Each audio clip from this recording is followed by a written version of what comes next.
Yo guys, welcome back to another video. Gonna do the review of the Springboks against Ireland yesterday. It was terrible. If you're South African, it's just heartbreaking. Like, if you look last year, they've beaten us, but only by 3 points, and it was in Dublin.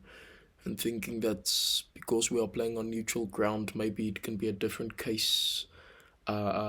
Yesterday, which it wasn't. In fact, they've won by 5 points this time. Obviously, 13-8, but there's just one thing that's bothering me a lot, and obviously it's bothering most of the SA supporters, and it's the goal kicking. And if you look back in the 2022 match against Ireland, goal kicking was the issue as well. Like, we only lost by 3 points, but we could have won that game if it wasn't for the poor goal kicking by Damien Willems and Jason Colby. Yeah. But the thing is, Jason Colby isn't supposed to kick. You must have a reliable goal kicker. Manu Lebok obviously did not play in that game. Uh, you can't expect the winger and number 9 to kick, because it's just, I know Faf and Cheslin are kickers for their team, or they kicked for their team in the past, their club teams, but still, you must have a reliable team. Can't expect people out of position to kick for posts. And it was the same yesterday. Faf didn't kick well, but most importantly, Aflav did not kick well. And Lebok, he's a great number 10, he's a brilliant distributor, but yeah, goal kicking is not his thing. That loss stings a lot. That defeat stings a bloody hell lot. So yeah, I don't know what's it with the Irish. They are just so good at the moment. It's the 15th win in a row. And again, back to my point of in both matches that we played against the Irish last year and this year, goal kicking was the problem, the biggest problem, and it was goal kicking that lost us both of those matches. The other thing that bothers me is that our attack is a bit unpredictable. Like in the beginning of the game, the Irish defense is too good for missing like a normal crash ball tackle. You can't just crash ball, crash ball, crash ball. You must put forwards into space or play with the back line a bit more. And the thing that the Irish do very well is the pullback passes. Like, they use forwards as distributors. For example, Tide Furlong, he will give a pullback pass to Johnny Sexton, and that really helps a lot. Sometimes they do 2 pullback passes in a row, and that opens up the defense. And sometimes it's a pullback pass and then a straight bullet pass, which also puts a player into a gap. But yeah, we must do more of those pullback passes. I think, yeah, it's only really Ergis Merman.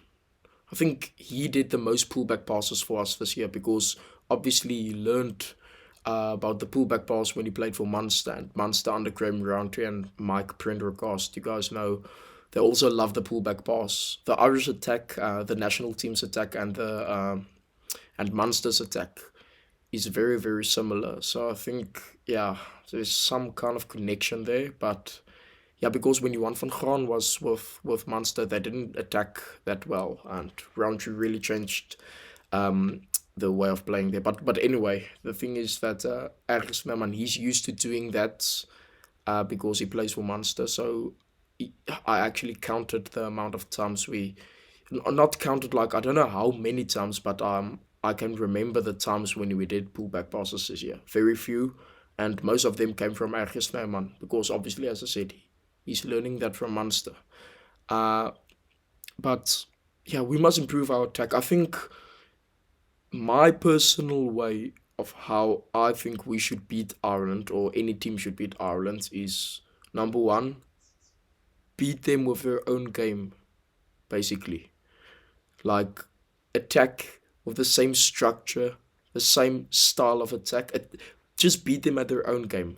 Play their own game towards them. Use pullback passes and stuff. Open up the defense. That's number one. So, literally, almost copy their attack. Play very similar from an attacking point of view. And number two is you must use rush defense, and that we did pretty well. We used rush defense that couldn't really cope with it. I think they found two or three times a bit space out wide, but they didn't really find a lot of space. So yeah, if their attack doesn't flow, they are in trouble at times, but they still find a way to win because obviously we weren't good enough with ball in hand. And when we became desperate at the end of the game, we obviously played a bit more expansive, more pullback passes. But yeah, overall, we didn't really play well with ball in hand. And obviously, again, when you go back to the goal kicking, we could have won the game, we could have da da da da da. But if we just can prove our attack, things will be much easier. And obviously, we must improve the goal kicking. Pollard, I would put him actually on outside center because I want Lebok in the team. I want him at Flav. He's a better distributor. He plays Flav better than Pollard, except for the kicking, which is obviously most important. But his overall game, the way how he plays the game, is in my opinion better than Pollard. But put Pollard on like outside center, not on inside center, because I want a physical inside center like Damien Darlendo or Andre Esterhuizen. Actually, I want Andre Esterhuizen specifically because yeah, he's very good. Damon Darlende isn't really shining that much anymore, and I just don't know what was going into the back of Rossi and Drake's mind to put Darlende onto the field with Jesse Creel instead of putting Estreisen onto the fields with Kane and Moody like in the past. But as I said, in my opinion, it must be Estreisen and Pollard so that Pollard can just do the goal kicking. Um, but yeah, it was a frustrating game. And there is one thing that I think we can do in the future. I'm talking now about after the World Cup because I must still have hope. We all must still have hope for the Box. But if you go into a quarterfinal against France, the host nation, the crowd is very, very hostile. They'll put pressure on the ref. You won't expect beating them because, yeah, the ref will obviously be under a lot of pressure. And most of the time, in situations like this, uh, they will, in some way, be on the side of the French a bit more. I just hope it's not the case, but there are times that this happens where the ref kind of favors the home team a bit more. But yeah, so the thing is, if France lose and the fans claim that it's the ref that lost the game for them, that ref won't get out of the stadium alive. They will literally kill him.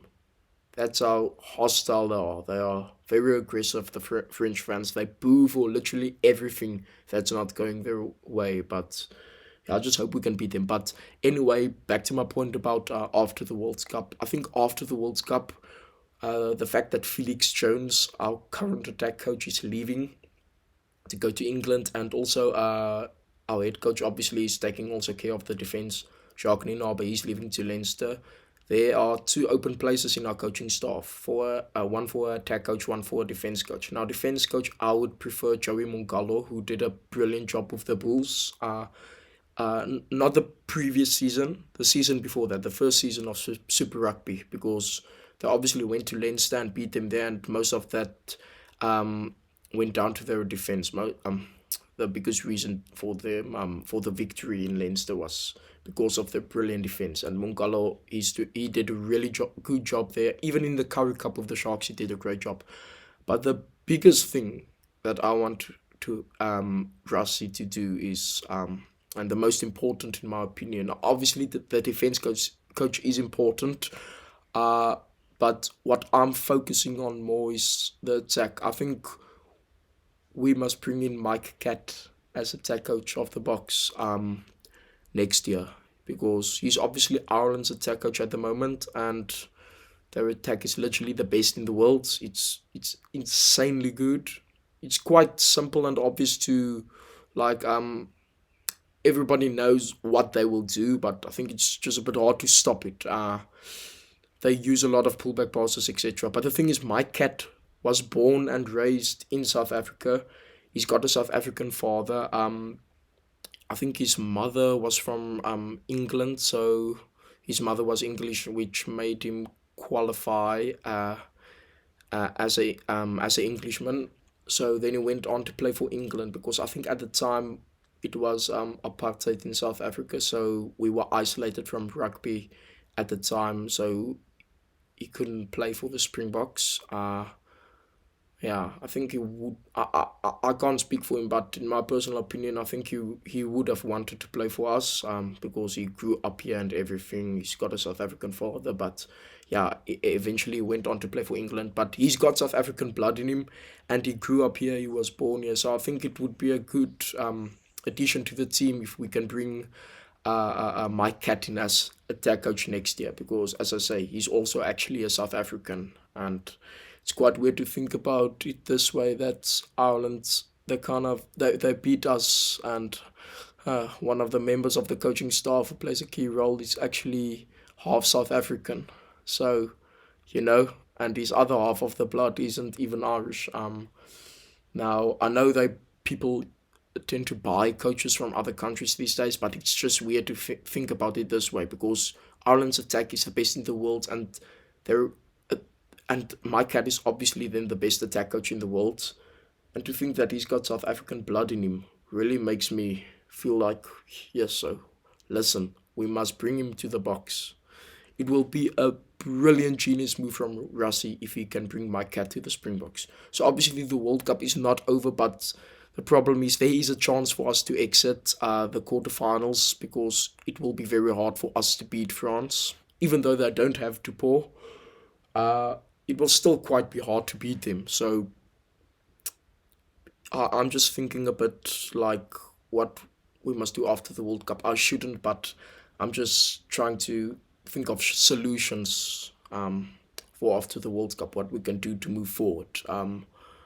But yeah, the World Cup is still on. We still have a chance to win it. I mean, we only lost by 5 points to the best team in the world, Ireland, and I think the past most of the teams that they've beaten currently, like they're obviously on a 15 match winning streak, but most of the teams they've beaten during that period of matches that they've won consistently in a row were quite hammerings. 10 points, more than 10 points. But against us, yeah, they struggled a lot. So we can use that as motivation in the future and hopefully turn that narrow defeat into a narrow win. So, but we can learn a lot from the Irish. I mean, the way they attack in particular, we can learn a lot from them. We can use that against them actually. We can beat them, as I said, at their own game. And also the way they stop driving mauls. I mean, they also have good defense, but we obviously have brilliant defense as well. So I don't think we can learn a lot there. But in the way they stop driving mauls, like um, there's this tactic that teams use these days when the driving maul forms, then the opposition they get their hands on the ball somehow, as long as the player doesn't change his bind, and they use that tactic a lot now. And the Irish, with that tactic, they can stop mauls big time. And the other thing is, this loss for the Springboks yesterday is so similar to the loss for the Stormers against Munster in the URC final earlier this year. Because first of all, it was a 5 point difference yesterday, which was the same case, a 5 point difference at the end of the Munster Stormers game. And the other thing is, it was basically South Africa versus Ireland in the Munster Stormers game as well, because the Stormers are from South Africa and Munster are from Ireland. And the other thing is obviously Munster, their attack is very similar to the Ireland national team with the pullback passes. I just love them. I just love the pullback passes. I think we can really use that more. Uh, and Also, this is now this is also the weird thing, which is very similar, is that the Stormers lost the URC final against Munster at the end because of the fact that they lost the driving maul at the end. Munster stopped the driving maul in the same way that Ireland stopped our driving maul at the end of the game yesterday. So the wins, those two matches were so similar in terms of what happened. But yeah, anyway, we must improve our attack. Please, Rassi, listen. We must improve our attack. I want to feel comfortable when we have ball in hand. I want to feel like listen, I trust these guys. That's how I want to feel, because I'm sure all the Irish fans feel like they trust their team totally when they have ball in hand, because they know they always get go forward. And yeah, so yeah, that's for today's video. Hope you enjoyed it. Well, yeah, obviously the loss hurts a lot. We will bounce back, but the loss really hurts a lot. I really expected us to win yesterday. I really am so disappointed. But yeah, share your thoughts in the comments, and I'll see you again soon. Cheers, guys.